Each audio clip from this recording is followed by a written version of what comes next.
Le chef d'État ivoirien souhaite accueillir à Abidjan le président de la transition malienne. Alassane Ouattara a invité Assimi Goïta pour une visite officielle en Côte d'Ivoire. La réponse du dirigeant malien n'est pas encore connue. Après le litige qui opposait les deux pays au sujet du sort des 46 soldats ivoiriens, Abidjan et Bamako peuvent-elles renouer des relations diplomatiques normales?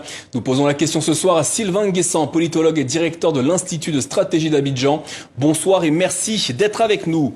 Cette invitation n'aurait pas encore reçu de réponse, mais symboliquement, que représente-t-elle?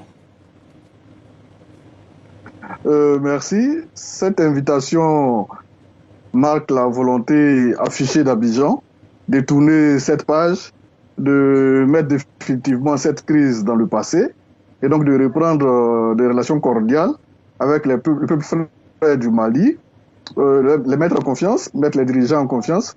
La Côte d'Ivoire n'a jamais cherché à déstabiliser le Mali et elle ne le fera pas. Donc pour nous, c'est une occasion pour le pouvoir d'Abidjan de rassurer le pouvoir malien que cette crise, elle est définitivement achevée.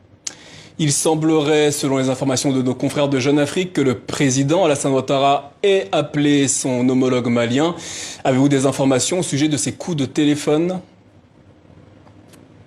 Oui, j'ai lu comme vous dans des coupons de journaux mentionnant cet appel. Ce serait une excellente chose dans la mesure où le mémorandum présenté par les deux parties a été validé par et le président de la République, M. Alassane Ouattara, et le colonel Goïta. C'est une excellente chose que nos deux leaders, nos deux responsables puissent prendre attache et qu'ils puissent échanger entre eux directement, de sorte à se rassurer, à se mettre en confiance.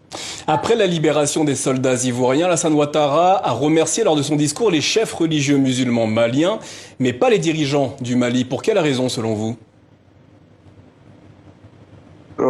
Je pense que c'était la première fois quand même de voir, une des rares fois de voir le président de la République parler de cette façon. Je l'ai senti un peu parler avec son âme, avec sa personnalité. Il n'y avait pas de détachement ce jour-là.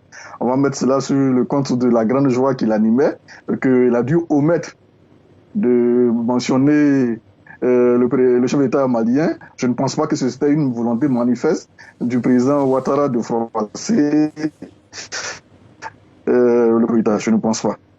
Après ces mois de crispation entre la Côte d'Ivoire et le Mali, le rétablissement de relations normales entre ces deux pays frères est-elle possible? Oui. D'abord, la Côte d'Ivoire et le Mali, comme vous le savez, c'est sensiblement les mêmes peuples.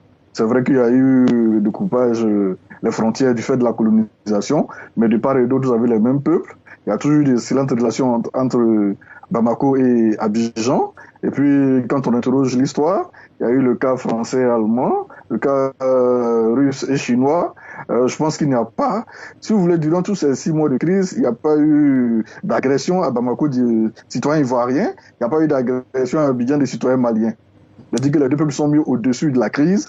Moi, il n'y a pas de raison que les relations ne soient pas cordiales à nouveau. Pour moi, la crise est définitivement tournée. Maliens et Ivoiriens vont continuer à vivre ensemble comme on l'a toujours fait. Sylvain Nguessan, merci d'avoir répondu à nos questions en direct ce soir d'Abidjan.